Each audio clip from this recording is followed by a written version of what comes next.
पावेगा अपना किया रे, भोगेगा अपना किया रे, मन तू पावेगा अपना किया रे, भोगेगा अपना किया रे। देखो अब ये शब्द जो गाए हैं परमात्मा ने, इन शब्दों का मतलब केवल ये नहीं है कि ये परमात्मा ने 650 साल पहले आके गाए थे या फिर गरीबदास जी महाराज जी ने गाए हैं।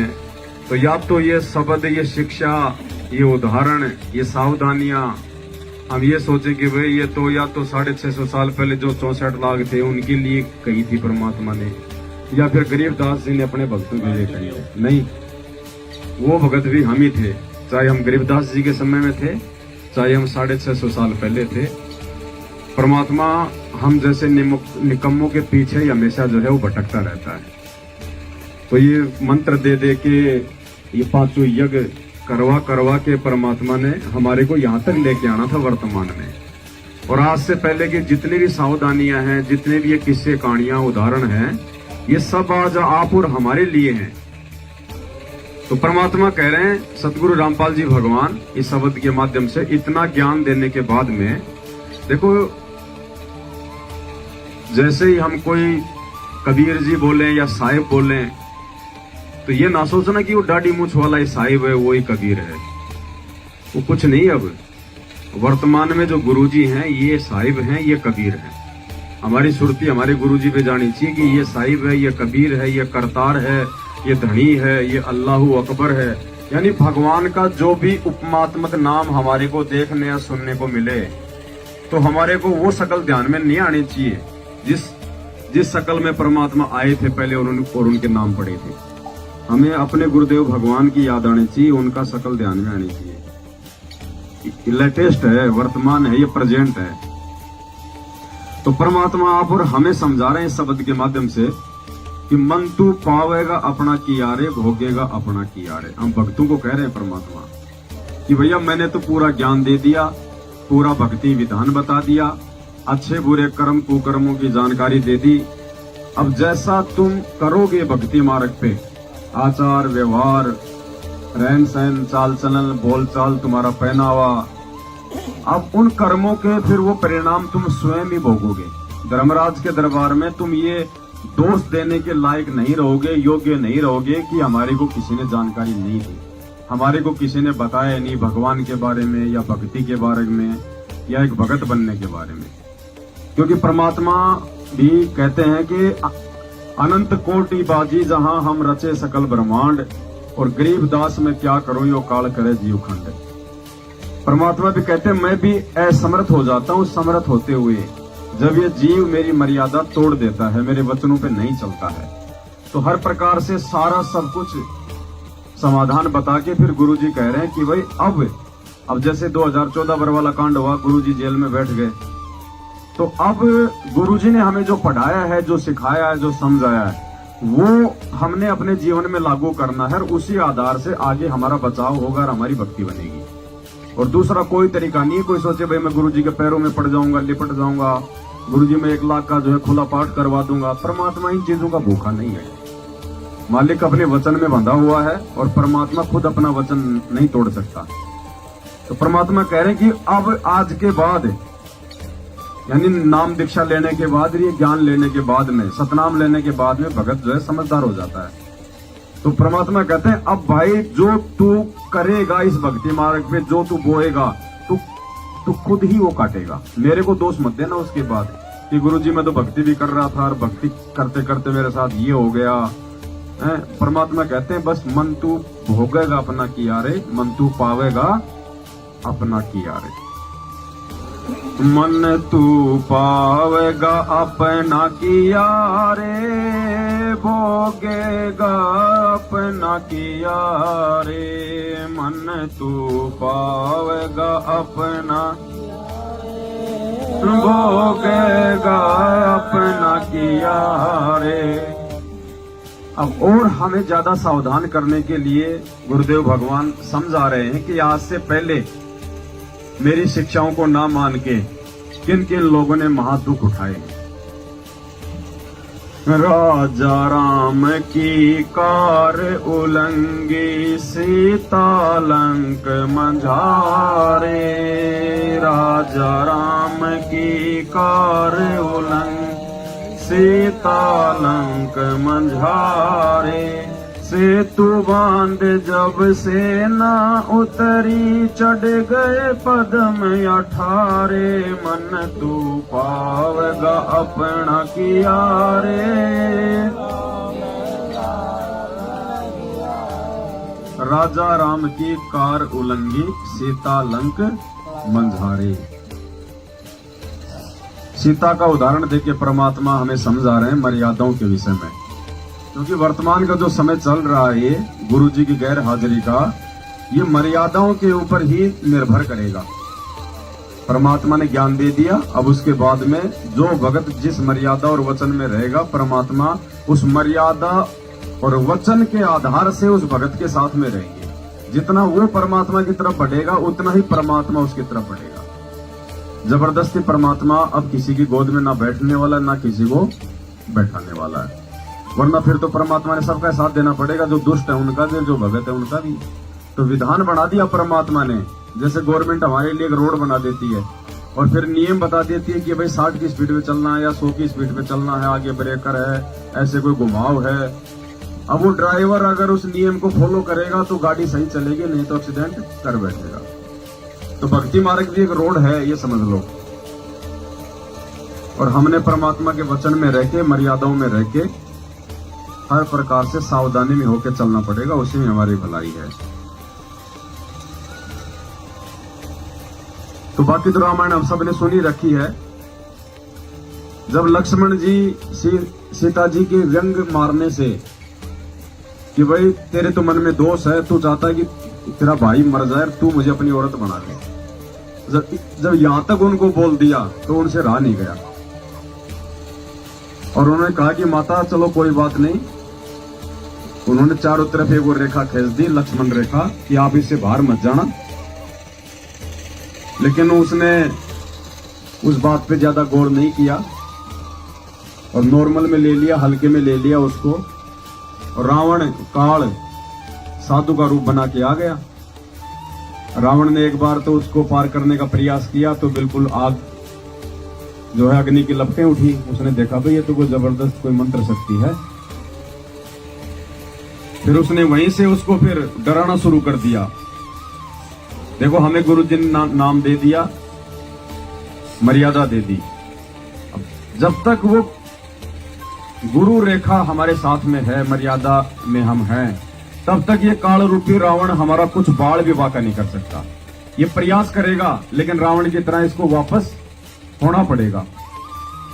फिर ये क्या करेगा, जैसे रावण ने किया, फिर रावण ने दूसरा तरीका अपनाया, उसको डरा धमका के जैसे तैसे कि एक बार ये खुद ये मर्यादा से बाहर आ जाए, मर्यादा लांघ जाए, नियम तोड़ दे। फिर दूर खड़ा होके उसने भौंकना शुरू कर दिया, साधु तेरे दरबार से भूखा जाएगा, तेरे को श्राप लग जाएगा, तेरा पति तेरे से दूर हो जाएगा, ये हो जाएगा, तेरे जीवन में कष्ट आ जाएंगे, तेरे बच्चे नहीं होंगे। उसने उसको डराना धमकाना शुरू कर दिया। ऐसे काल हमारे साथ में करेगा वर्तमान में। मर्यादा में है वो कोशिश पूरी करेगा, लेकिन वो देखेगा भाई अब इस आत्मा को तोड़ना बड़ा मुश्किल है। इसके चारों तरफ से एक रक्षा कवच है इसके गुरु जी का। फिर वो क्या करेगा, रावण की तरह हमारे रिश्तेदारों के माध्यम से या जहां पे हम काम करते हैं उन अधिकारियों के माध्यम से, यार दोस्तों के माध्यम से, हर प्रकार से या तो हमारे पर वो दबाव बनवाएगा, लोभ लालच के माध्यम से हमारी मर्यादा तोड़वाएगा, या फिर कोई भय पैदा करेगा। तो फिर वो रावण वाला तरीका अपनाएगा कि अब मैं तो वहां तक जा नहीं सकता, तो मैं इसको अपनी तरफ ले आऊं, डरा धमका के भय पैदा करके। तो वर्तमान में काल ये करेगा मेरे साथ में, जैसे तैसे डराएगा धमकाएगा, जो मर्जी वो करेगा। तो ये उदाहरण परमात्मा ने इसीलिए दिया है, ये राम लक्ष्मण और सीता जी वाला, कि इन चीजों को तुम संकेतों में समझना। अगर मर्यादा में हो, नाम पे हो, तो ये काल तुम्हें डायरेक्ट कोई हानि नहीं पहुंचा पाएगा। फिर भी ये कोशिश पूरी करेगा कि इनको दूसरे तरीके से, इनको भक्तों के माध्यम से ही जो है इनको तोड़ने का प्रयास करो। इनके परिवार वालों के माध्यम से, किसी के पति ने नाम नहीं ले रखा तो उसके पति के अंदर वो प्रवेश कर जाएगा, प्रेरणा कर देगा, रोज शराब पी के आएगा, मांस की थैली लाएगा कि इसको बना, नहीं तो यहां रहना है तो बना, नहीं तो जा। अब ये उस भगत की परीक्षा, उस बहन की परीक्षा, उस भाई की परीक्षा। इसीलिए परमात्मा ने हमारे को पहले ज्ञान दिया बहुत अच्छे से, क्योंकि ज्ञान हमारी ढाल बनेगा, हमारा हथियार बनेगा। हम असर निकंदन रामायणी में पढ़ते हैं कि वज्रबाण की बोऊ बाड़ी और सतगुरु संत जीत हैं राड़ी, यानी ये झगड़ा, ये फसाद, ये काल भगवान के द्वारा जो पैदा किया जाएगा जो समय, तो परमात्मा कहते हैं वज्रबाण की बोऊ बाड़ी। बाड़ी अपने हरियाणा राजस्थान में कहते हैं, जो माली समाज होता है, जो एक खेती बाड़ी करते हैं ना, साग सब्जी वगैरह जो उगाते हैं, उसको कहते हैं बाड़ी, यानी वो फसल। तो परमात्मा ने हमारे को ये आध्यात्मिक बाड़ी और ये तत्व ज्ञान रूपी ये वज्रबाण दे दी, हमारे को ये हथियार दे दिए। अब परमात्मा कहते हैं कि मेरे से ये वज्रबाण रूपी, ये तत्व ज्ञान रूपी हथियार लेके अब कोई सतगुरु का कोई संत होगा, कोई भगत होगा, वो ही इस काल भगवान के साथ में इस झगड़े में विजय प्राप्त करेगा। लेकिन वो सीता ने सोचा कि ले कोई बात नहीं, साधु ही है, कर दो काम। और फिर उसने उस लक्ष्मण रेखा को नॉर्मल समझा और रावण ले गया, फिर तुरंत उठा के 10 साल उसकी जेल में रही। अब रावण को मारने के लिए परमात्मा ने स्वयं क्यों आना पड़ा? राम से क्यों नहीं मरवा दिया? परमात्मा ने स्वयं रावण को मारने के लिए इसलिए आना पड़ा क्योंकि जिस रूप में परमात्मा इस धरती पे आके अपनी आत्माओं को समझाता है, ज्ञान देता है, रावण ने उस रूप का दुरुपयोग किया। उसने साधु रूप बनाया था, उसने साधु की जो मर्यादा तोड़ी उसने, इसलिए उस परमात्मा ने, उस कबीर परमेश्वर ने स्वयं राम रूप बना के और उसको मारना पड़ा। ये मतलब ये तरीका बनाया ये परमात्मा ने। राम से तो वैसे भी नहीं मरना था रावण, क्योंकि उसने वरदान ही भाई उसने ऐसे प्राप्त कर रखे थे। तो परमात्मा ने तरीका अपनाया फिर ये, और तो कोई बहाना था नहीं रावण को मारने का। उसके जैसे दुष्ट तो बहुत हैं, आज भी हैं, तो क्या भगवान मारेगा सबको? राम किसी को मारे नहीं, मारे हत्यारा राम, अपने आप मर जाएंगे कर कर खोटे काम। तो रावण ने वो खोटा काम किया था, साधु बाणे को उसने लज्जित किया था उसने। तो वर्तमान समय में हमने भी बहुत सावधानी रखनी है अब ये, और ये सीता जी जैसी जो गलती है ये हमने नहीं करनी है। बाकी तो कल परमात्मा ने जो है संदेशा जो है वो दिलवाई दिया था, और दास भी प्रार्थना करेगा भाई साथ संगतियों में अगर आओ तो देखो बहुत हिसाब से, बहुत मर्यादाओं में रह के, या तो आओ मत, देखो दूसरे के ऊपर भी फिर उनका जो बुरा असर पड़ता है। आगरा से जो बहन है जो पैंट शर्ट वगैरह जो पहन के आई है, उससे मैं हाथ जोड़ के प्रार्थना करूंगा, आगे से बहन जी बिल्कुल माता बहनों की तरह ही आपको आना होगा, अगर साथ संगति में आना है तो। क्योंकि यहाँ बहन जी 1% भी ऐसा नहीं लगना चाहिए एक दूसरे को। अगर परमात्मा ने अगर आपको स्त्री बनाया है तो आपने स्त्री की मर्यादा में ही आपने रहना चाहिए। हमारे भगवान तो सलवार सूट पहन के सत्संग नहीं करते, क्योंकि वो एक पुरुष की मर्यादा में। सतलोक आश्रम बरवाला में शायद आप नहीं गई होंगी, आपने नहीं देखा होगा। परमात्मा जिसके बाल बड़े होते थे उसके बाल पकड़ के ला दिया करते, थप्पड़ मार दिया करते थे। माता बहने अगर बाजू तक का अगर कोई ब्लाउज वगैरह होता था तो परमात्मा उसको धमकाते थे कि अगर कोई भी अगर कपड़ा अगर पहनना है, मेरी अगर भगत है, तो वो कपड़ा तेरे जो है कोनी के नीचे तक की उसकी बाजू होनी चाहिए। जो साड़ी वगैरह पहन के आती थी उनका पेट, उनकी कमर दिखाई देती थी। परमात्मा उनको धमका दिया करते थे कि तुम भगत हो, तुम पहले वाले नहीं हो, अब भगत की मर्यादा में रह के आओ अगर यहाँ आना है तो देखो भाई वही नियम यहाँ है, क्योंकि परमात्मा का मार्ग है, ये सत का मार्ग है। हम किसी भी प्रकार से ऐसा ना लगे कि भाई हम ऐसे हम कोई पार्टी में आए हुए, दूसरों पे भी उसका बुरा असर पड़ता है। तो मेरी प्रार्थना है, मेरी विनती है, भाइयों को भी दास यही कहेगा भाई, एक दो भाई जैसे कोई जींस वगैरह पहन के आए हों, दंडवत कर रहे हैं, पीछे से उनकी जो है आधा हिस्सा उनका दिखाई दे रहा है, भगत जी थोड़ा बहुत कॉमन सेंस होनी चाहिए इंसान के अंदर। हम इंसान है, जानवर नहीं है। कुत्ता भी बैठता है तो पूंछ से साफ करके बैठता है, हम तो इंसान है, कम से कम कपड़े तो ढंग के पहन ले हम। तो आगे से कोशिश करो, प्रयास करो, और कोई देखे तो एक दूसरे को समझाया करो, भाई तुम ऐसे बिल्ली के आगे कबूतर बन के बैठ जाते, वो कोई खा जाएगा क्या? तुम उसको जो है वो बोलोगे तो बुराई तो मानने के इससे ज्यादा क्या होगा? समझदार होगा तो समझ जाएगा, हम तो उसके भले की कह रहे हैं, बहुत अच्छी बात है। और अगर उसको बुरा लगे तो बहुत अच्छी बात है, वैसे भी नहीं आना चाहिए, फिर ऐसा आदमी आते दोषी हो जाएंगे परमात्मा के। ध्यान रखना, देख के अगर चुपचाप बैठे रहेंगे गलती को, तो फिर वो गलती करने वाले से जो बड़ा दोषी गलती को देख के भी ना बोलने वाला है। लंका तोड़ बिलंकार तोड़ी रावण से मारे, लंका तोड़ बिलंकार तोड़ी रावण से, 10 मस्तक रावण के काट विभीषण को राज दिया रे, मन तू पावेगा अपना किया रे,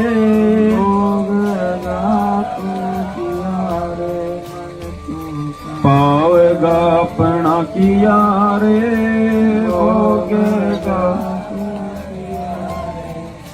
अब देखो इस दूसरी लाइन में, जब रामचंद्र जी के माध्यम से परमात्मा ने लंका पे विजय प्राप्त करवाई, और मालिक ने बताया कि उस समय राजा तो एक इंच जमीन के लिए जो है मर जाया करते थे, और रामचंद्र जी ने लंका को जीतने के बावजूद भी वो राज्य नहीं लिया, और जो विभीषण था रावण का छोटा भाई, लंका उसको दे दी परमात्मा ने, सिर्फ उसके दासातन को देख के। और रावण से परमात्मा ने इसलिए लंका छीन ली क्योंकि वो अहंकारी था, वो दास नहीं बन पाया था भक्ति करते करते भी। तो हमें परमात्मा समझा रहे हैं कि चाहे तुम कितनी भक्ति कर लो, कितना 5 बजे उठ लो, कितने तुम 500 यज्ञ कर लो, 1-1 लाख के चाहे तुम खुले पाठ करवा दो, भक्ति का जो नियम है, जो रूल है, तो परमात्मा कहते हैं दास भाव सबसे पहले है। दास भाव सबसे पहले। जब तक हम अधीन नहीं बनेंगे, आप दास नहीं बनेंगे।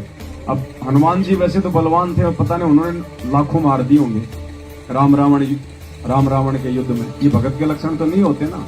लेकिन रामचंद्र जी के प्रति वो दास था पक्का, इसलिए आज उसके घर घर में उसकी पूजा होती है। तो परमात्मा कह रहे हैं कि भैया जब तक दास भाव नहीं आएगा ना, तब तक भी हमारी बात नहीं बनेगी। सत्संगों में आते रहो, जाते रहो, और अपने जीवन में सत्संगों को लागू किया नहीं, परिवर्तन कोई अपने जीवन में किया नहीं, तो भी बात नहीं बनेगी। विभीषण में दासातन था, तो देख लो, वो तो सपन में भी नहीं सोच सकता था कि मैं एक दिन में लंका का राजा बनूंगा, क्योंकि लंका का राजा तो उसको ठोकर मारा करता था। लेकिन उसने परमात्मा की उसने भक्ति करी, और अपने अंदर उसने दास भाव जो है वो पैदा किया, तो वो लंका भी परमात्मा ने उसको दिलवा दी, सोने की लंका, जिसके लिए उसने इतने कुकर्म किए। तो इसी प्रकार हमने यदि परमात्मा को प्राप्त करना है, और उस लंका रूपी यदि सतलोक को प्राप्त करना है, तो परमात्मा कह रहे हैं आपको भी जो है ये विभीषण की तरह बनना पड़ेगा। प्रहलाद पैज परवान करी है, धर नर सिंह अवतारे, प्रहलाद पैज परवान धर नर सिंह अवतारे, दीन दयाल दया कर उतरे, हिरणाकुश उदर विदारे, मन तू पावेगा भोगेगा अपना किया रे, मन तू पावेगा अपना किया रे, भोगेगा। प्रहलाद भगत 10 साल की उम्र थी, ना कोई सही कोई भक्ति थी उसके पास, ना कोई मंत्र था उसके पास में, ना परमात्मा कोई संत रूप में गए उसके पास में। लेकिन उसके पिछले संस्कार थे, जिस आधार से परमात्मा ने हर परिस्थिति में अपने भगत की मालिक ने रक्षा की, उसका बचाव किया। विभीषण ने, उसने हिरण्यकश्यप ने, उसके बाप ने इतने तप किए, इतने कठोर साधना की, ब्रह्मा जी से उसने वरदान प्राप्त कर लिया, उसके बावजूद भी उसका तो सत्यानाश हुआ, और उस भगत की परमात्मा ने 84 बार उसकी जो है सहायता करी। 84 यातनाएं दी गई थी उसको, प्रहलाद को। और अंत में फिर परमात्मा उसके लिए स्वयं प्रकट हुआ, स्वयं प्रकट। तो इसी प्रकार पुण्यात्मा, वो तो 10 साल का बच्चा था। गुरु जी ये कहना चाह रहे हैं कि वो तो मात्र वो 10 साल का था, उसको तो ज्ञान भी नहीं था, कोई समझ भी नहीं थी, उसका तो शरीर भी इतना जो है वो बलवान नहीं था। उसके बावजूद भी उसको अपने इष्ट पे इतना विश्वास था, अपने बाप से जो है टक्कर ले गया। वो पहाड़ से उसको फेंक दिया, सर्पों के बीच में उसको डाल दिया, गरम तेल के वो कढ़ाई में उसको डाल दिया, पहाड़ से उसको फेंक दिया, आग में उसको बैठाया, हर प्रकार से। अब देख लो, आज तो धरती पे खुद परमात्मा है, मोक्ष का समय है। वो तो खाली सतलोक तक ही गया, वहां तक वैकुंठ तक ही गया। आज तो बिल्कुल। और आज हमारे को क्या करना चाहिए उस प्रहलाद की तुलना में? जब वो 10 साल का बच्चा 84 प्रकार की यातना सहन कर गया, वैसी यातना तो शायद आज तक किसी को मिली भी नहीं होगी वर्तमान में नाम लेने के बाद में। भाई किसी को पहाड़ से फेंक दिया गया हो या किसी को आग में डाल दिया गया हो कि तू भक्ति मत कर। तो देख लो, सतलोक जाने के लिए सिर धड़की बाजी परमात्मा इसीलिए बताता है कि अगर ऐसी भी कोई नौबत आ जाए तुम्हारे सामने, तो भी अपने गुरु जी के प्रति तुम्हारा विश्वास कमजोर नहीं होना चाहिए। ये सोचना कि चलो मरना तो वैसे भी है, अगर भगवान ने अगर ऐसे चाह के ऐसे मौत आएगी तो ऐसे ही ठीक है, उससे परमात्मा प्रसन्न हो जाए। तो हम क्या परीक्षा देंगे, हम क्या करेंगे? हम तो अपने घर में संघर्ष नहीं कर पा रहे, बुआ से, रिश्तेदारों से, चाचा से, कोई मामा से, कोई पति से, कोई पत्नी से। प्रहलाद जैसी यातनाएं अगर समय आ गया तो हम कहां सहन करेंगे? तो परमात्मा कह रहे हैं कि अगर मोक्ष चाहिए तो देख लो भाई, इन आत्माओं की तरह आपने दृढ़ रहना पड़ेगा। चाहे आपके सामने परिस्थितियां आओ और चाहे ना हो, लेकिन आपने तैयार रहना है। गुरु गोविंद सिंह ने परीक्षा ली थी अपने सभी भक्तों को इकट्ठा करके, जबकि गुरु गोविंद सिंह ना तो कोई स्वरूप कह सकता था, ना कोई मोक्ष दे सकता था, ना खुद वो पूर्ण गुरु था।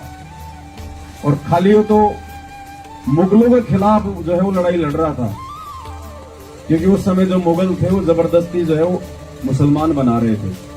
उसके विरोध में गुरु गोविंद सिंह हुआ था खड़ा। कोई सतलोक की लड़ाई नहीं लड़ रहा था, कोई स्वरूप की नहीं, कोई मोक्ष की नहीं, खाली हिंदुओं को मुसलमान बनाने से रोकने के लिए उसको एक सेना तैयार करनी थी। और उसने कहा कि भैया मुझे 5 ऐसे आदमी चाहिए जो मेरे लिए शीश दे सके। तो उस समय उसको 5 आदमी भी मिल गए थे ऐसे शीश देने वाले भी, इतने समर्पित थे लोग, जबकि ना कोई मोक्ष था, ना कुछ और था, ना कोई उसको बच्चों की गारंटी दे रहा था कि भाई तेरे बाद में तेरे बच्चों को मैं संभालूंगा। और आज परमात्मा हर प्रकार की गारंटी दे रहा है, हमें तो मोक्ष की गारंटी दे रहा है, और उसके बाद में हमारे बच्चों को सतलोक भेजने की जो है पूरी गारंटी दे रहा है कि तुम्हारी 108 पीढ़ियां, 101 पीढ़ियां तुम्हारी पार होंगी। बताओ, 101 पीढ़ी तक का परमात्मा गारंटी दे रहे हैं। और उसके बाद भी हमारा विश्वास नहीं बना है। अगर गुरु जी पे हमारा अटूट अगर विश्वास ना हो तो हम कैसे सतलोक जाएंगे? तो इतना विश्वास हमारे को पैदा करना पड़ेगा परमात्मा की भक्ति से, उनकी महिमा करके।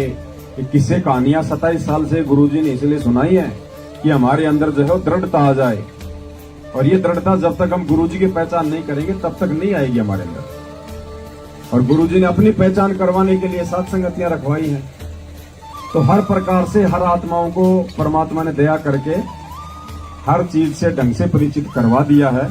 अब हमने उन चीजों को अपने जीवन में लागू करना है, उस विश्वास को हमने अपने जीवन में पैदा करना है।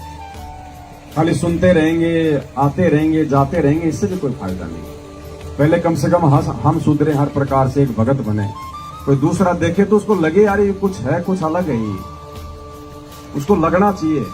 और वो बोले नहीं उससे पहले हम 4 ठोक दें तो फिर वो भगत पढ़ा नहीं है, सामने वाले पे असर ही नहीं होगा कोई। और हम भी परमात्मा की भक्ति से जो है वो नीचे गिर जाएंगे, क्योंकि मालिक का वचन टूटेगा, उनकी मर्यादा टूट जाएगी। मर्यादा टूटते हैं वैसे ऑटोमेटिक नीचे गिर जाएंगे। तो बिल्कुल ऐसे ऑटोमेटिक है परमात्मा का मार्ग। जैसे लाइट आई तो इन्वर्टर बंद, इन्वर्टर लाइट गई तो इन्वर्टर चालू, ऑटोमेटिक होता ना। तो परमात्मा का ऑटोमेटिक है ये सिस्टम। ये जो वचन से टूटा वो नीचे गिरा।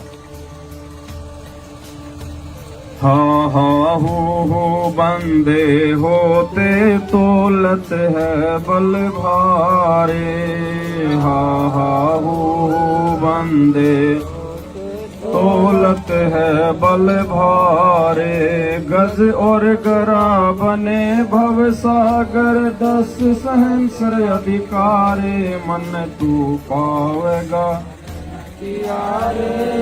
भोगेगा अपना किया रे, मन तू पावेगा अपना किया रे, भोगेगा। हाँ हो की कहानी तो हम सब ने सुनी रखी है।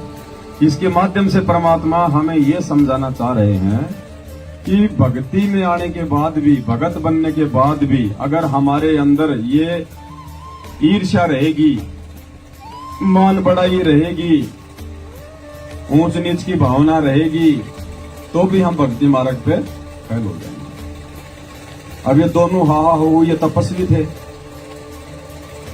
अब ठीक है, वो अपनी भक्ति कर रहा था, वो अपनी भक्ति कर रहा था, लेकिन एक दूसरे में ये होगा कि मैं तेरे से बड़ा, मैं तेरे से बड़ा। बताओ उसमें क्या बड़ा? भगत तो सब बराबर है, अपने आत्म कल्याण के लिए भक्ति कर रहे हैं वो तो बेचारे, लेकिन उनमें आपस में अहंकार आ गया। तो भक्ति में देखो सारी चीजें अहंकार के ऊपर ही ला रहे हैं परमात्मा।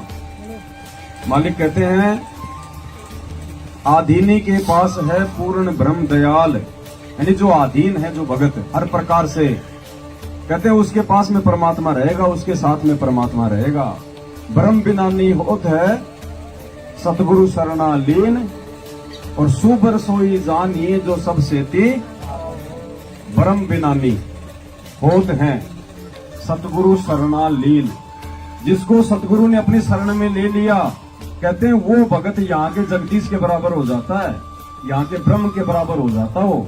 ब्रह्म बिनानी होत है सतगुरु शरणा लीन, लेकिन उसके बावजूद भी सुबर सोई जानिए, यानी बहुत अच्छी आत्मा तो उसी को मानना, उसी को जानना जो सब सेती आधीन। तो परमात्मा को आधीन भगत पसंद है। तो ये हा हो भक्ति भी कर रहे थे, और उसके बावजूद भी उनमें अहंकार था, एक दूसरे को ऊंचा नीचा दिखाने का। तो इस कथा के माध्यम से गुरु जी ये समझाना चाह रहे हैं कि इस भक्ति मार्ग में आने के बाद में तुम्हारे अंदर ये भाव बिल्कुल नहीं होना चाहिए, वरना भी तुम नीचे गिर जाओगे। और फिर ये नीचे गिर गए दोनों, गज और गरा बन गए, एक बन गया हाथी और एक बन गया मगरमच्छ। और फिर आपस में खूब उन्होंने 10,000 साल तक खींचातानी की। लो भाई अब अपना बल का स्वयं ही कर लो परीक्षण, कौन से में ज्यादा पावर है। और उसके बावजूद फिर देखो 10,000 साल उन्होंने वो लड़ाई लड़ी आपस में, फिर भी परमात्मा ने उनकी तरफ ध्यान नहीं दिया। फिर जब वो हाथी बिल्कुल डूबने लग गया, बलहीन हो गया, और उसके सूंड गुरु जी कहते हैं इतनी सी बची थी बस वो डूबने से, उस समय उसने उस भाव से और उसकी आत्मा ने जो है वो परमात्मा का नाम जपा था। तुरंत उस परमात्मा के पास में टेलीफोन चला गया, तुरंत, क्योंकि आत्मा जब पुकारेगी ना तब सुनता है परमात्मा। मन चाहे कितना, अब वो तो मन बकवाद कर रहा था वो 10,000 साल तक तो, और जिस दिन आत्मा ने जरा सी पुकार करी थी इतनी सी उस मुसीबत के समय में, अपने आप को बिल्कुल ये मान के कि अब मेरे अंदर कोई बल नहीं है, मैं तो बिल्कुल बलहीन हूं। तो जो अपने आप को जो बलहीन मान लेगा वो दास मान लेगा, अपने आप को छोटा मान लेगा, हारा हुआ मान लेगा। उस समय उसने थोड़ी सी पुकार की थी निरंकार भाव से। निरंकार भाव परमात्मा ने बताया कि जब बिल्कुल ऐसे कि बस कोई नहीं है मेरा परमात्मा, जैसे द्रौपदी ने की थी। 5 पांडव बैठे थे नीची गर्दन करके, भीष्म पिता, द्रोणाचार्य, कर्ण, धृतराष्ट्र सब बैठे हुए थे, जिसके ऊपर वो फूली नहीं समा रही थी कि इनके रहते सहते तो कोई मेरा बाल भी वाका नहीं कर सकता। और जब देखा सबकी गर्दन नीचे, तब उसने श्री कृष्ण जी को तो उसने पहले ही अपना गुरु बना रखा था, लेकिन उस दिन उसने विशेष कसक से उसने श्री कृष्ण जी को उसने याद किया था। और फिर श्री कृष्ण जी के रूप में, उसके गुरु के रूप में परमात्मा ने सुख संयोग बना के फिर उसकी इज्जत रक्षा। तो इसी प्रकार उस हाथी ने और अपने आप को बलहीन मान के, दास मान के कि मैं तो मिट्टी हूं, कुछ भी नहीं हूं, चाहे मेरे पास कितना ही पैसा है, कितनी प्रॉपर्टी है, चाहे मेरे बच्चे चाहे कितनी बड़ी बड़ी नौकरी में लग गए, चाहे वो 2-2 करोड़ की गाड़ियों में घूम रहे हैं, चाहे मेरा पति चाहे वो कितना बलशाली है, कितना चाहे वो अधिकारी है, जब तक ये भाव हमारे अंदर रहेंगे ना, और उन चीजों को लेकर जब तक हमारे अंदर कोई अहंकार रहेगा, तब तक परमात्मा अपनी तरफ से कोई लाभ नहीं देगा। और जिस दिन द्रौपदी की तरह वो बल, अहंकार, वो मान, अभिमान सब कुछ चूर चूर हो जाएगा, फिर वो परमात्मा अपनी रजा बख्शेगा। तो दास भाव पे ला रहे हैं परमात्मा हमारे को कि भूल जाओ तुम क्या हो, तुम्हारा बाप क्या है, तुम्हारी पोजीशन क्या है, तुम्हारा जो है स्टेटस क्या है, तुम्हारा कुछ नहीं हो, तुम मिट्टी हो, मिट्टी, 2 कोटि के जीव। तू बहुत बड़ा पहलवान है, तू देश का प्रधानमंत्री है, अगले सेकंड तेरे लकवा मार गया, तेरे मुंह में मक्खी आएंगी और जाएंगी। अटल बिहारी की हालत देख लो क्या हुआ था अंतिम समय में, लैट्रिन उठाने वाला नहीं था कोई। वो तीनों सेनाओं का अध्यक्ष वो बिपिन रावत। अब बताओ, जो तीनों सेनाओं का अध्यक्ष हो, सेनाएं जो पूरे देश की रक्षा करती है, उससे ज्यादा कोई हो सकता है? कोई सिक्योरिटी वाला है? और वो आंध्र प्रदेश के जंगलों में हेलीकॉप्टर गिरा और गुरुजी कहते ना, नू क्या करें कि भाई कोई ऐसी जगह मरेगा जहां कोई वो पानी पिलाने वाला भी नहीं मरेगा। अखबार में आई थी, पानी पानी करता मर गया, वहां के लोग बता रहे थे कि वो पानी पानी मांगता मर गया। अब जंगल में कौन उसको बिस्लरी ला के दे? पानी पानी करता मर गया, तीनों सेनाओं का अध्यक्ष बिना भक्ति के। अब बताओ, पैसा, वो मान सम्मान, दिन में कोई 5 जगह जाता था और 20 माला उसके गले में डलती थी, तालियां बजती थी, हैं? कोई चीज की कमी नहीं, कोई पैसे की कमी नहीं, प्रधानमंत्री के साथ में बैठा करता था, साथ में उसकी मैडम भी थी, वो भी बेचारी फालतू मर गई। तो ऐसे आदमी की जो भगवान से दूर होता है ना, कहने का मतलब है उसकी संगति भी ले डूबेगी। अगर वो उसकी पत्नी ना होती और अपने घर पे होती तो वो तो नहीं मरती ना, लेकिन भक्तिहीन प्राणी की तो संगति ही ले डूबेगी। तो हमने हर प्रकार से परमात्मा के ऊपर आश्रित होकर चलना है। मुसीबत में ना हमारी पैसा काम आएगा, और आने वाले समय में चलो अभी तो अपन लोग वैसे ही बात कर रहे हैं बैठ के, आने वाले समय में तो परमात्मा ये प्रैक्टिकल करके दिखाएगा इस दुनिया को। ऐसे थोड़े कोई परमात्मा मानेंगे इनको। अभी तो एक सरपंच को कह दो ना, आपकी ले लेना, हम गुरु जी से आए हुआ है परमात्मा, वो क्या फिर आपको सुनाएगा, आप देख लेना। अभी कुछ नहीं, अभी आने वाले समय में परमात्मा ने जो वचन कहे अपने सत्संगों में, परमात्मा जो है वो प्रैक्टिकल करके दिखाएगा, तब दुनिया मानेगी इन चीजों को, वैसे नहीं मानती बोलने से। तो दाने दाने के लिए लोग तरसेंगे भगत जी, ऐसी बात नहीं है। ऐसे संत रामपाल जी को दुनिया भगवान नहीं मानने वाली। ऐसे तो जिनको ऑलरेडी हम भगवान मान रहे हैं लोग, उनकी फॉर्मेलिटी के लिए पूजा कर रही है। तो आने वाले समय में परमात्मा सबके जोड़े झंडे दिखा देगा, या किसके पास में क्या है।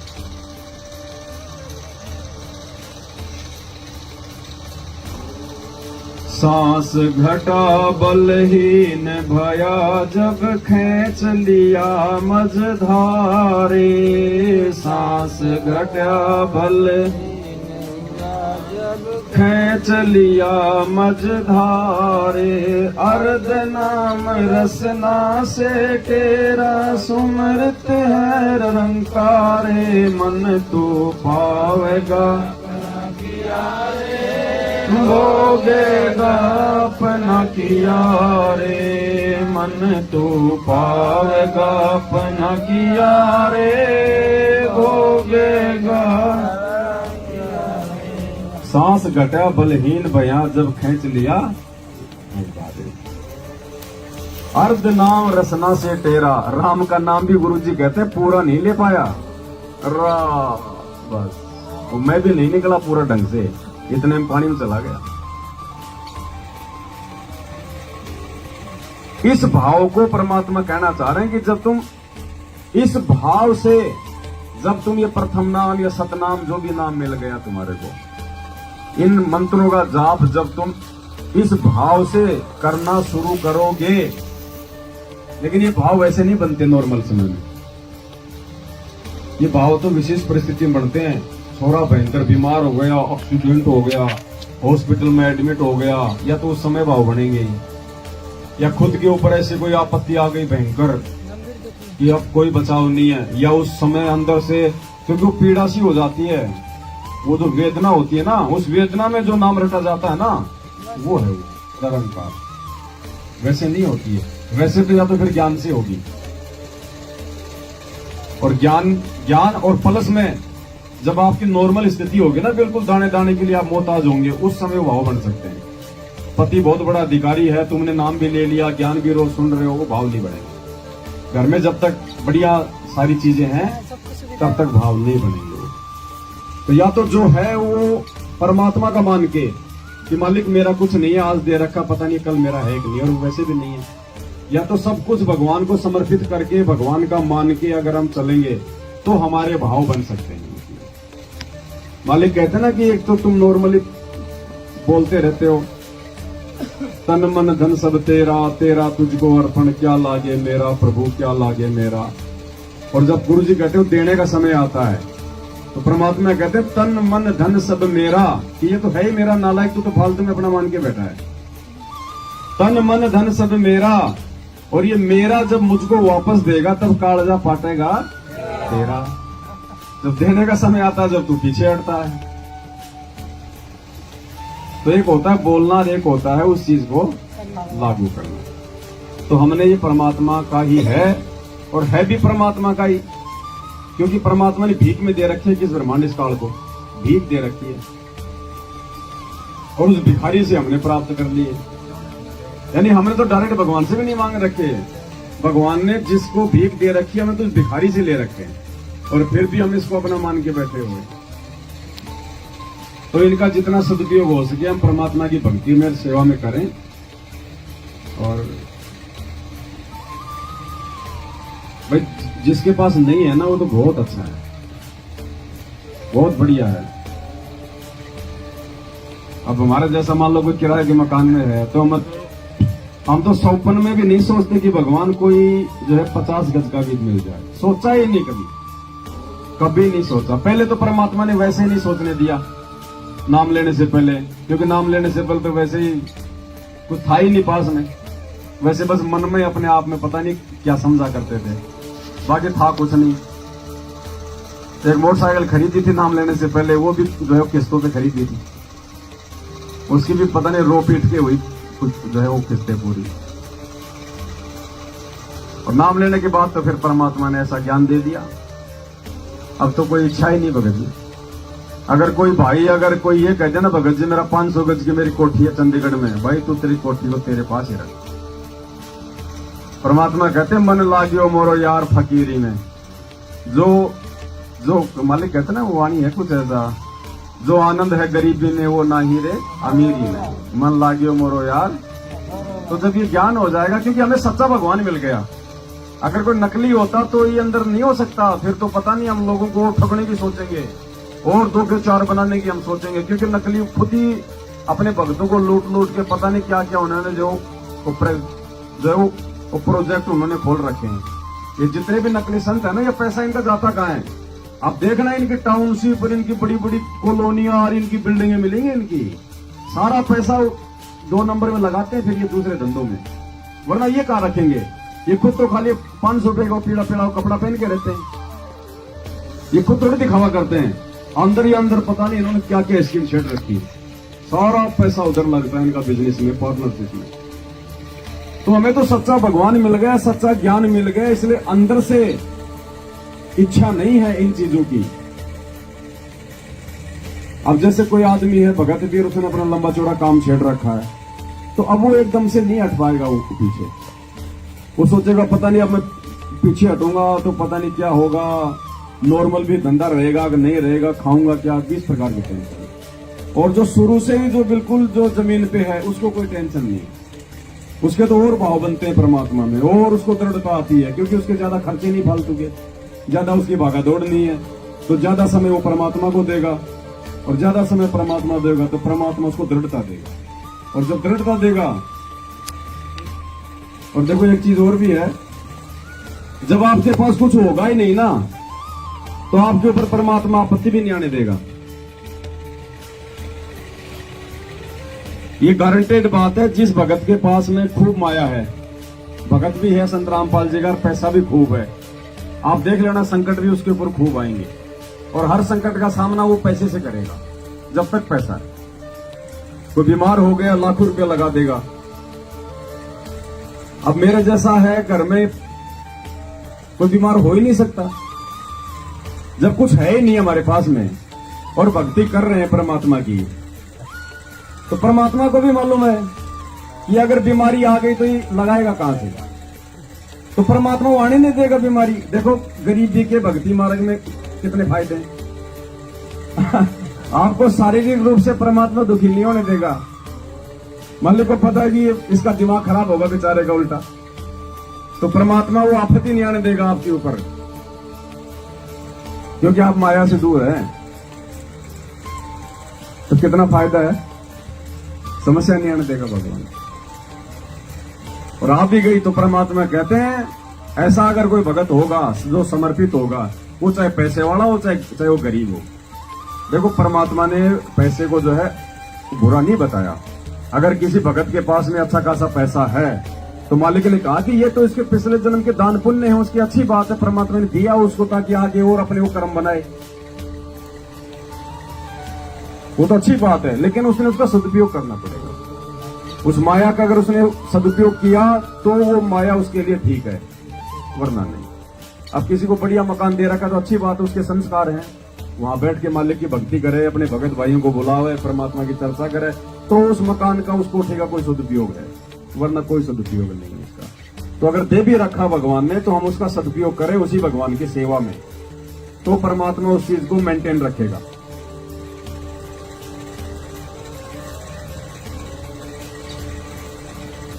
नारद मुनि तिरकाली रे योगी जिन मन गर्भ किया रे। नारद मुनि तिरकाली रे योगी जिन मन पल में पूत बहतर जाय वो रोवत केस उपाड़े। मन तो पावेगा अपना किया रे भोगेगा अपना। मन तो पावेगा अपना किया रे भोगेगा अपना। अब फिर वही बात आ गई अहंकार की।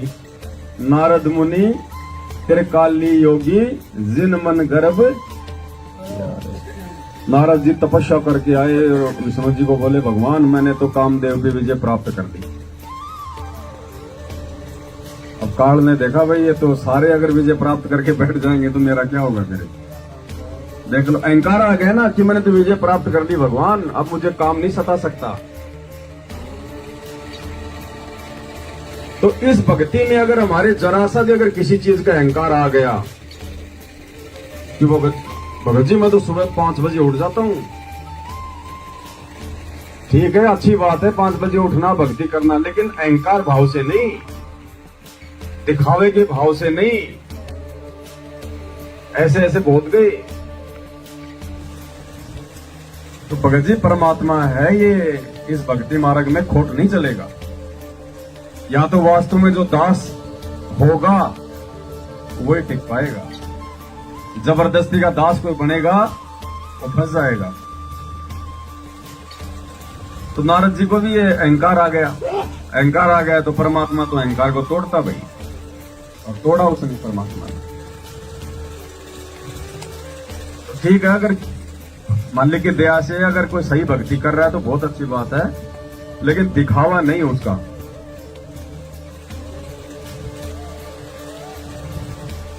कृष्ण गुरु दुर्वासा होते 56 कोटि सिंहारे।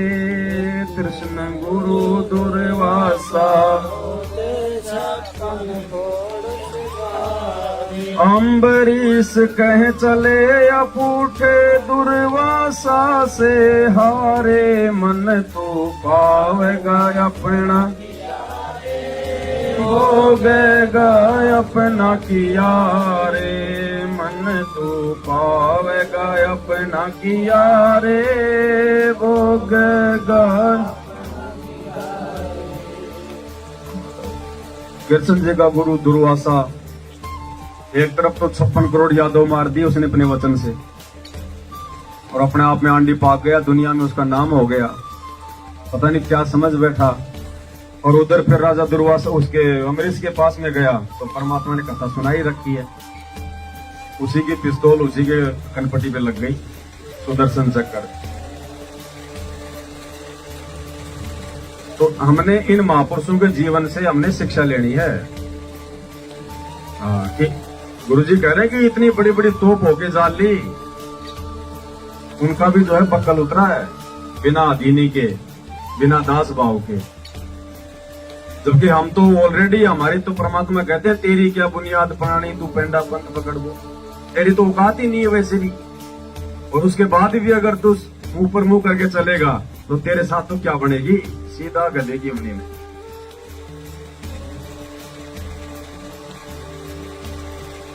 दुर्योधन और दुशासन को द्रौपदी चीर उतारे, दुर्योधन और दुशासन को द्रौपदी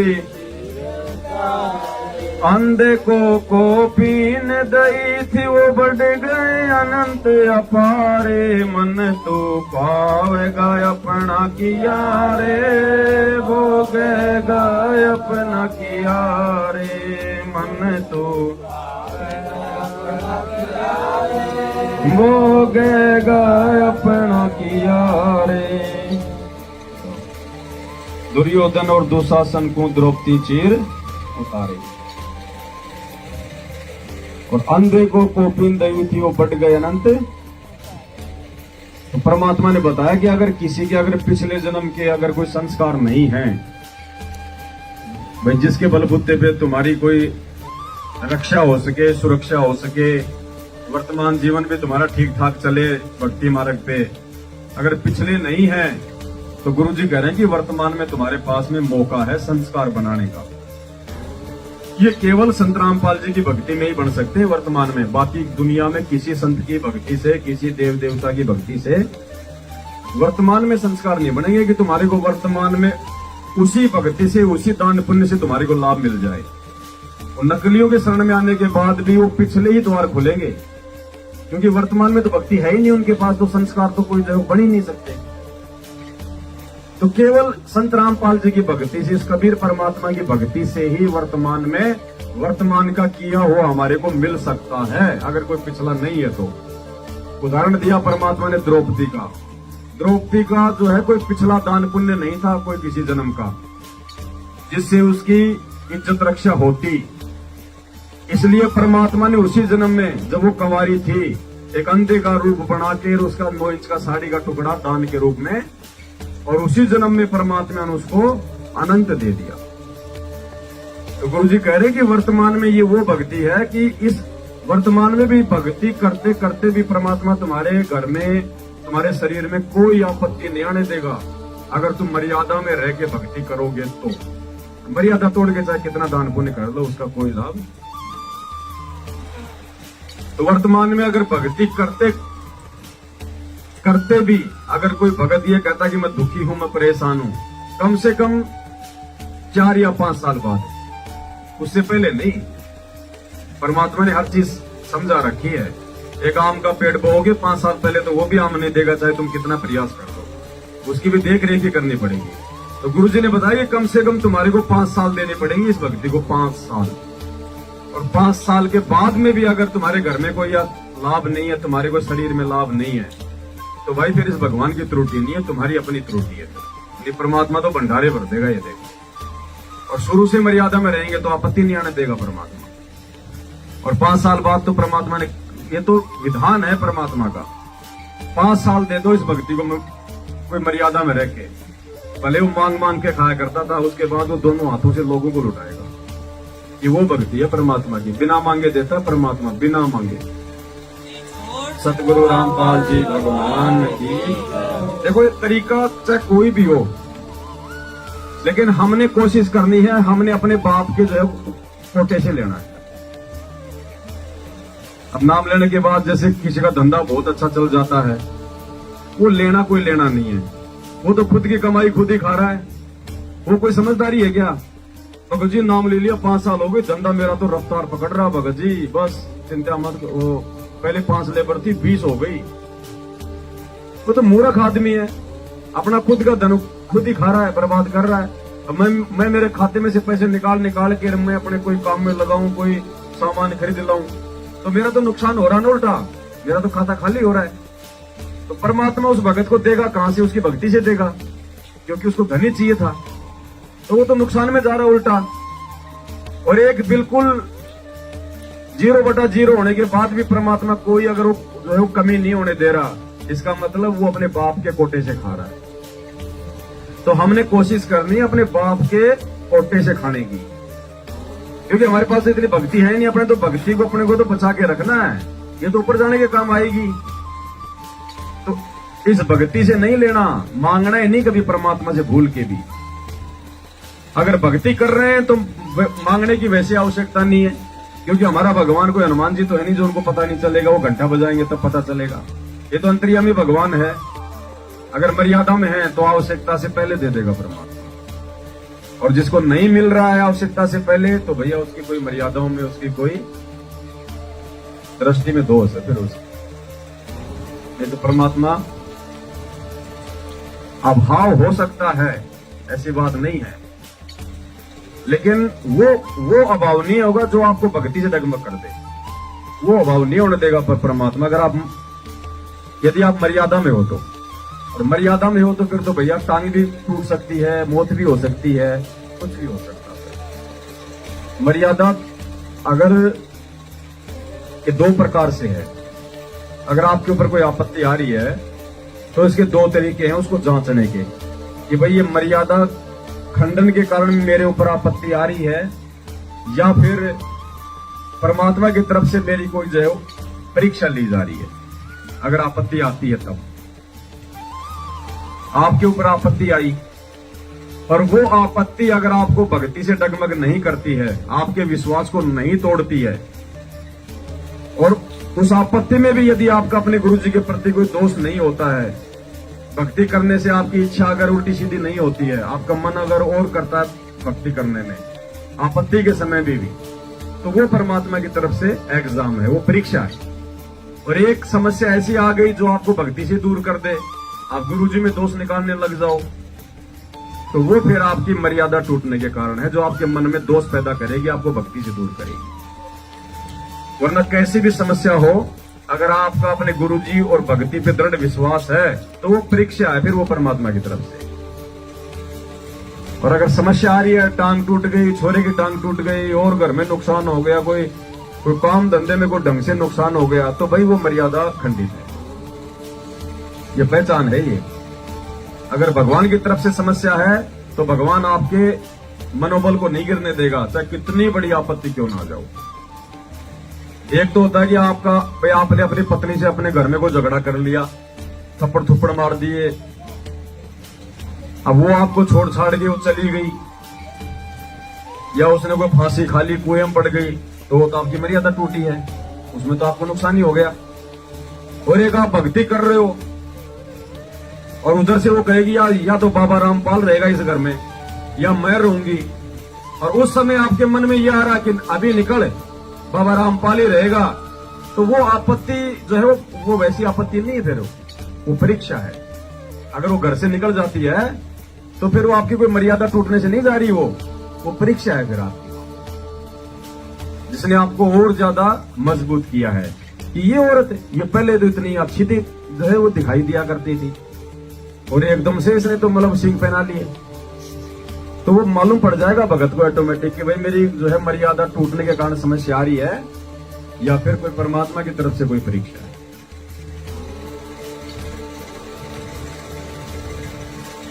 भीष्म पिता और द्रोणाचार्य ये कर्ण से बाणों मारे, भीष्म पिता और द्रोणा कर्ण से बाणों मारे, महाभारत में टटीर के राखे वो घंटा टूट पड़ा रे, मन तो पावेगा अपना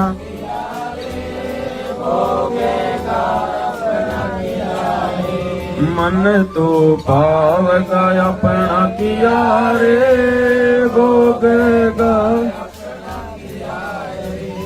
देखो भक्ति मार्ग में आने के बाद भी, धर्म के रास्ते पे चलने के बाद भी यदि हम अधर्मी लोगों का साथ देंगे तो फिर हमारे साथ में क्या बनेगी, जो भीष्म, द्रोणाचार्य और कर्ण के साथ में बनी थी। इन्होंने धर्म का पक्ष नहीं लिया और ये कुसंगति का असर था, दुर्योधन की कुसंगति का असर। उसका मलिन अन्न खा के उनकी भी बुद्धि भ्रष्ट हो गई और इतने बड़े महारथी होने के बावजूद भी इनमें से एक भी, गुरुजी ने बताया, इनमें से एक भी अगर पांडवों की तरफ जाके खड़ा हो जाता तो उस दुर्योधन की हिम्मत नहीं थी कि वो युद्ध करता। लेकिन ये कुसंगति का असर था भगत होने के बाद भी।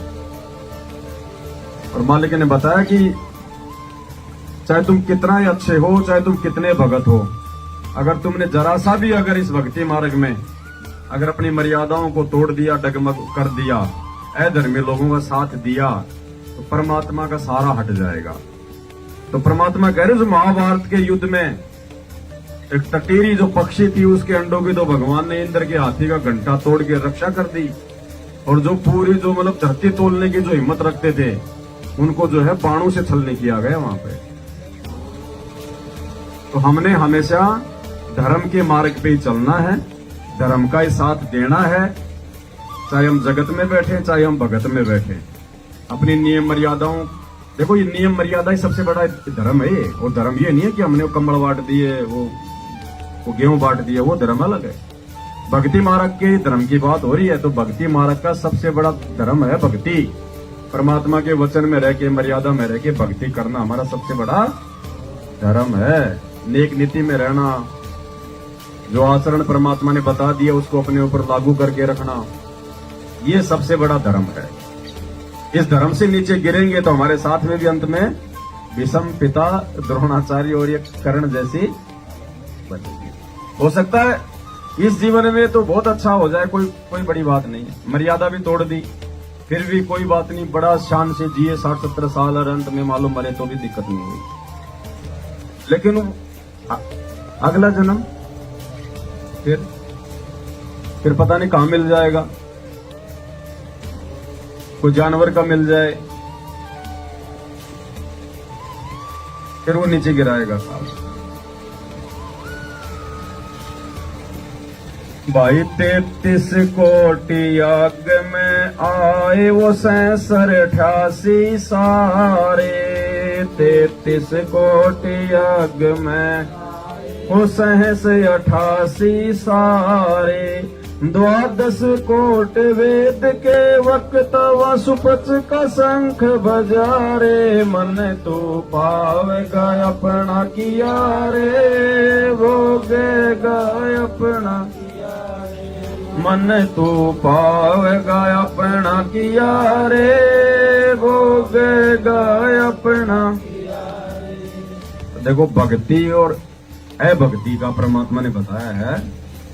पांडवों के जो यज्ञ थी उसमें 12 करोड़ ब्राह्मण, 88,000 ऋषि, 9 नाथ, 84 सिद्ध, 56 करोड़ यादव, 33 करोड़ देवी देवता, ब्रह्मा विष्णु महेश, और श्री कृष्ण जी तो थे ही नीचे, किसी से संग नहीं बचा। और परमात्मा ने एक भगत का यश बनाने के लिए, उसकी कीर्ति बनाने के लिए कि भक्ति क्या होती है, भक्ति में कितनी शक्ति है। एक मैला कुचैला जिसको लोग अपने कपड़ों से भी नहीं लगने दिया करते थे, उस समय वाल्मीकि जाति हो, भंगी वो सुदर्शन परमात्मा का भगत था, उसका रूप बना के परमात्मा ने पांडवों का यज्ञ सफल किया। उन बड़े बड़े विद्वानों में परमात्मा ने उस भगत की कीर्ति बनाई। अब आज देखो ना, चलो मीराबाई थी, वो कौन सा वो थी बेचारी, अंत में जाके वृंदावन में बाबा जी में रह के भक्ति करी। अब उस समय बड़े बड़े सेठ भी थे, खुद उसका जो देवर था वो राजा था, आज उनको भी लोग नहीं जानते। उस राणा का नाम क्या था कोई नहीं जानता, बस इतना जानते राणा उसका देवर। और मीराबाई का नाम पूरी दुनिया जानती। नरसिंह जी ने जब 56 करोड़ की संपत्ति जब भंडारे में लगा दी मालिक के आदेश से, तो दुनिया तो उनको मूर्ख बता रही थी कि देखो मूर्ख आदमी पागल हो गया। और लोग उस समय संपत्तियां जोड़ने में लगे हुए थे। तो जोड़ने वालों को कोई जानता आज, और लुटाने वाले को? तो भगत की कीर्ति बताई परमात्मा ने। देखो आने वाले समय में ना, जैसे आज हम ये कहते हैं भाई 650 साल पहले 64 के 64 लाख निकम्मे थे, फेल हो गए, मर्यादाओं से नीचे गिरे, गुरु को भगवान नहीं माना, तो 64 लाख कौन थे? आप और हमें थे ना। तो 650 साल पहले वाले जन्म की तो परमात्मा हमारी बेइज्जती कर रहे हैं कि सारे के सारे फेल हो गए, निकम्मे नालायक। और आज क्या कह रहे हैं हमारे कोई? धन्य है तुम्हारे माता पिता जिनसे तुम्हारा पुण्यात्माओं।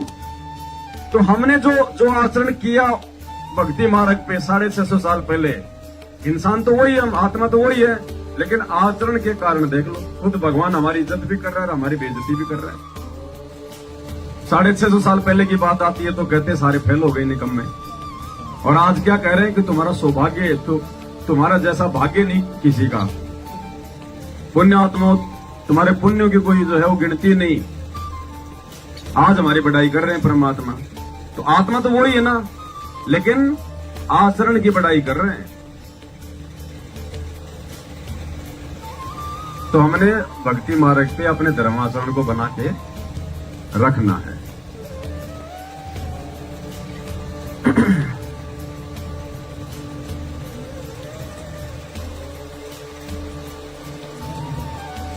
चमरा, अब देखो आज जो संघर्ष हो रहा है ना इस भक्ति मार्ग पे, वर्तमान में तुम्हारे गुरु जी की इज्जत नहीं है क्या? कोई भी गाड़ी निकाल जाता है, ऐरा गहरा निकाल देता है ना, कुछ भी कह देते हैं। जेल में बैठे हुए हैं, एक पुलिस वाला भी उनको जो मर्जी बोल दे वहां पे, क्योंकि वो पुलिस वाले की वहां पे पावर है। क्योंकि जेल में अगर प्रधानमंत्री चला गया तो फिर वो प्रधानमंत्री नहीं रहता उसको, क्योंकि वहां पे वो कैदी है, वो मुलजिम है वहां, उसको कोई जो मर्जी बोल दे। तो आज हमारे गुरु जी जेल में बैठे हुए हैं, आज उनको जो मर्जी बोल दे कोई भी। तो आज हमारे गुरु जी की नहीं है कोई पूछ, कोई इज्जत। और जब समय आएगा जब गुरु जी का, फिर क्या होगा? तो आज जैसे हमारे गुरु जी की इज्जत नहीं है तो हमारी भी कोई इज्जत नहीं है। और कल को जब हमारे गुरु जी की पहचान हो जाएगी, जब गुरु जी होंगे सर्वे सर्वा, तब उनके बच्चों के तो ऑटोमेटिक ही, देखो पतंग के पीछे तो पूंछ जाएगी, ऑटोमेटिक ही जाएगी वो तो कल को आप और हमारा ही जो है परमात्मा यहां पे यश करवा देगा ऑटोमेटिक। और वो समय आएगा। देखो आज हम जो वीडियो बना रहे हैं, सात संगति की वीडियो बनते हैं, इतनी अच्छी अच्छी बातें, इतना सब कुछ होता है ना, आज इनको कोई देख रहा है, और देखता तो क्या बोलते हैं, हमारे को मतलब मूर्ख समझते हैं कि ये कौन से करे के प्राणी, ये क्या बातें बक रहे हैं, रामपाल भगवान, दिमाग खराब है इनका, मूर्ख समझ रहे हैं ना। और वो आपस में कोई छोटा सा कोई राम राम हरे हरे राम राम डाल दे तो दुनिया उनको मैं आगे उनको भेजेगी, और वाह वाह क्या बात, वाह वाह। क्योंकि आज समय पाखंड का है, धर्म का समय है। और जब ये धर्म का समय आएगा तो वो ही लोग फिर देखना फिर। तो हमने तो अपने परमात्मा के पीछे कहे कबीर चरण चित राखो ज्यों सुई में, तो हमने तो अपने गुरुदेव भगवान के पीछे पीछे रहना है, वहां से दूर नहीं हटना। और फिर एक सा समय आएगा फिर, अब वो सुई चाहे कितनी अच्छी है, अगर धागा नहीं है तो सुई को कोई खरीदेगा क्या? तो भगवान की जो है वो उसके भक्तों के पीछे, और भक्तों की इज्जत अपने भगवान। भगत नहीं होंगे तो भगवान को भी कोई नहीं पूछता। भाई हमें एक दूसरे के जो है वो पूरक हैं। तो आने वाला समय आप और हमारा ही है। हालांकि हमें कोई मान बढ़ाई नहीं चाहिए, कोई हमें सलूट मारे, राम रमी करे, हमारे मन में नहीं है। लेकिन वो तो विधान है परमात्मा का गुरु जी कहते हैं आम का पेड़ बोओगे, चाहे तुम्हारे खाने की इच्छा नहीं है लेकिन लगेंगे तो आम ही भाई, चाहे खाओ चाहे मत खाइयो लेकिन लगेंगे आम। तो ऑटोमेटिक ही परमात्मा के भक्तों की इज्जत होगी, यश होगा, उनकी कीर्ति होगी। भले हमें उसकी भूख नहीं है लेकिन वो विधान है परमात्मा का, होगा।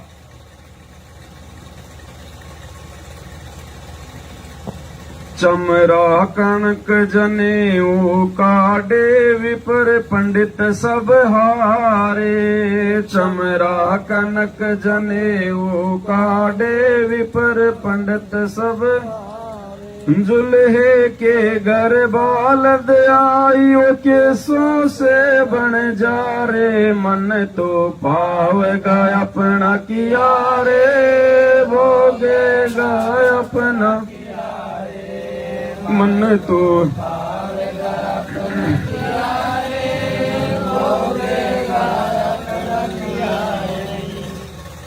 देखो ये फायदा है परमात्मा के दिल में जगह बनाने का, ये फायदा है सुसंगति का, परमात्मा के वचन में चलने का। रविदास जी कौन थे? भगत थे या भगवान थे? 64 लाख में थे आप और हमारे जैसे जीव थे हैं? आज वो तो साधु के रूप में पूजा हो रही है उसकी, तो संत रविदास, संत शिरोमणि रविदास हो रही है ना, मंदिर बने हुए हैं उसके। और हम भी तो वही थे, हमारे को पड़ोसी भी नहीं पूछ रहा। क्यों? क्योंकि वो परमात्मा के विशेष नजदीक था। नजदीक का मतलब ये नहीं कि 24 घंटे उनकी जो है मालिश करता रहे, मतलब विशेष परमात्मा को मानने वाला, परमात्मा पे वो जो है मतलब वो जो है वो विश्वास किया करता था। अब जो परमात्मा पे विश्वास करेगा तो फिर परमात्मा उस पर विश्वास करेगा, इसीलिए उसको और गणिका को हाथी पे बैठा लिया और दोनों को परमात्मा ने स्वर्ग में भेज दिया। बाकी अम्मा के गर्भ से आ रहे हैं बार बार। भाई मालिक कहते हैं ना, चमरा जुल्हा तर गए और छिपा नाई रे, गणिका चढ़ी विमान में सुरगापुर। तो उनको परमात्मा ने वहां भेज दिया स्वर्ग में। वो माँ के गर्भ में बार बार ये नरक नहीं भोग रहे, जबकि आप और हम बार बार नरक भोग के आए। और वैसे और जगत में परमात्मा ने उसकी महिमा बना दी, डबल फायदा कर दिया ना। तो इस प्रकार से अब उस समय देखो वो सारे पंडित और विपर, वो तो जो है वो जब रानी की वो गए थे वहां, जब रानी ने भंडारा किया था और रविदास जी के रूप में आके परमात्मा ने सोने का जनेऊ धारण कर लिया और वहां भी उसकी महिमा बना दी परमात्मा ने। और आज पूरा समाज जो है उसको महिमा कर रहा है, उसकी संत शिरोमणि उसकी जयंतियां मन रही हैं।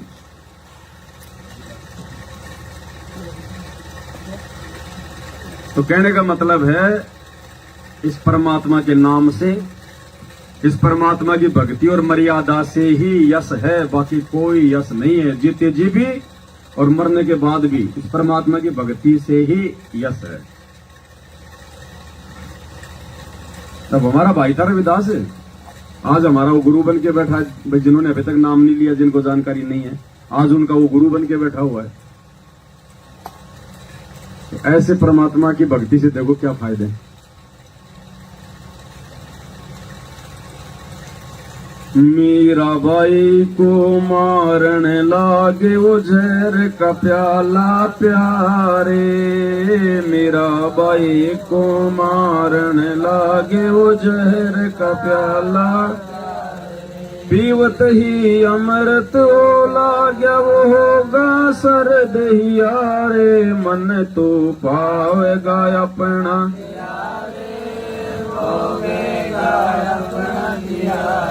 मन तो पावेगा अपना किया रे, भोगेगा अपना।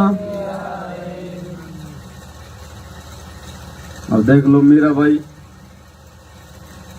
जो समर्पित हो जाएगा ना परमात्मा पे, अपने गुरु जी पे, तो मेरा भाई समर्पित हो गई थी हर प्रकार से। जब उसको भगवान तो वो राम कृष्ण को ही मान रहे थे, फिर भी सारे के सारे गोविंद तो राम कृष्ण ब्रह्मा विष्णु महेश को ही मानते थे। बस नाम ले लिया था गुरु जी से कि भाई बहुत अच्छे हैं, सिद्ध हैं, इनके पास में कोई भक्ति की शक्ति है, इनसे हमारे काम बन जाते हैं। लेकिन मोक्ष के लिए हम उनसे नहीं जुड़े थे। तो मीराबाई ने भी नाम ले लिया। नाम लेने के बाद भी उसने जब जहर का प्याला पिया तो श्री कृष्ण जी के ही चरणों पे डाल के पिया। लेकिन उसके बावजूद भी परमात्मा ने उस आत्मा के ऊपर मेहर रखी। आवाज देख लो, छोटा सा मच्छर काट गया, उसमें तो जहर ही आता है। आंख फूल गई और मीराबाई पूरा प्याला पी गई तो वह जर्दी पड़ा। तो हमने कितनी भक्ति करने की जरूरत है अभी? अभी बहुत समय लगेगा। अभी हम लोग खाली पड़े, अंदर से कुछ नहीं है। ये रियलिटी है।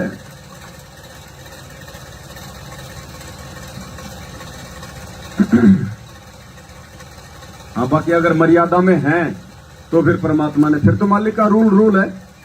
फिर तो मालिक कहते हैं सतगुरु शरण शरण आई, शरण गए कछु भय नहीं प्यापे, रोग शोग चल छिद्र न व्यापे, और जहर अग्नि तन निकट ने आवे दूरी जात। फिर कोई जहर अग्नि कुछ काम नहीं करेगा किसी भी प्रकार का। तो मेरा को तो चाहे प्याला क्या, हमारे को फिर चाहे मटका पिला दो, अगर मर्यादा में है वर्तमान में कोई असर नहीं होगा। फिर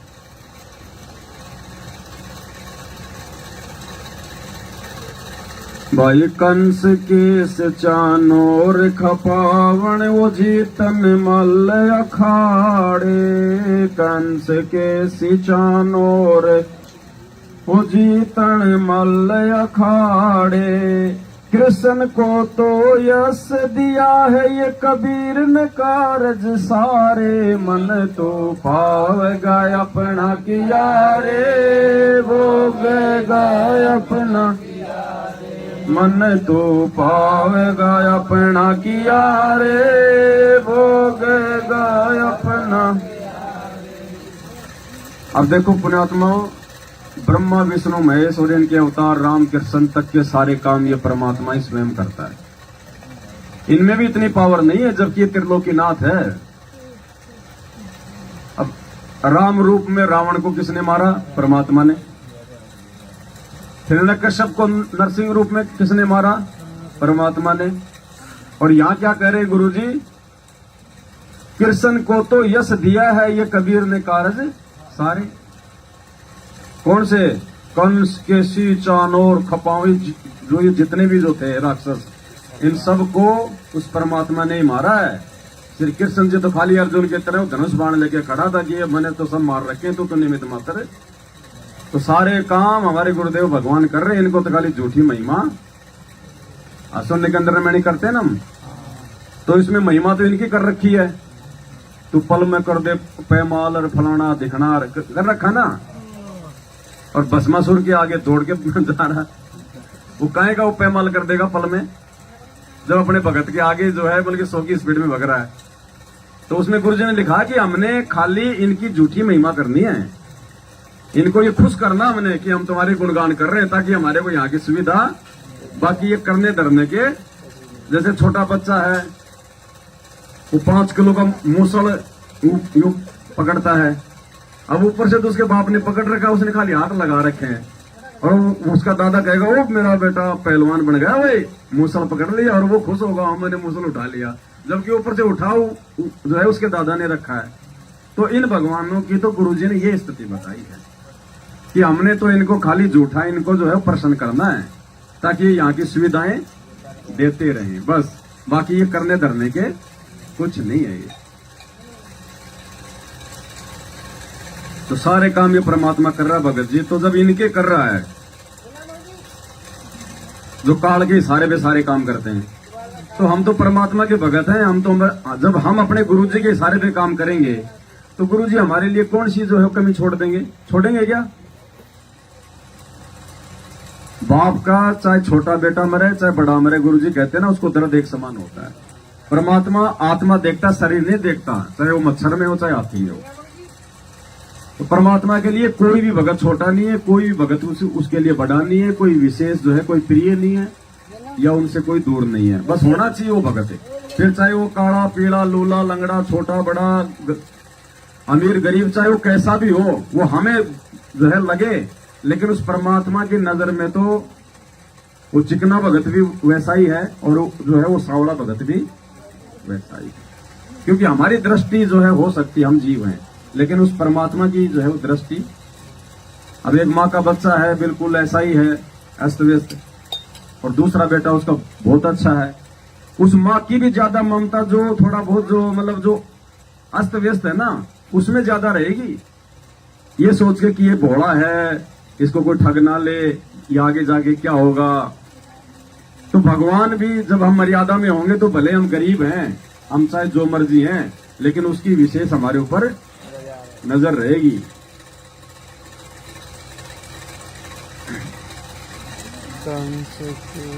भाई शंखों किरसन कर खवासी धन तू सिरजन हारे, शंखों किरसन कर खवासी धन तुम सिरजन हारे, दास गरीब करे को सरवर ऐसा शीस हमारे, पावेगा अपना किया रे, भोगेगा अपना किया रे, मन तो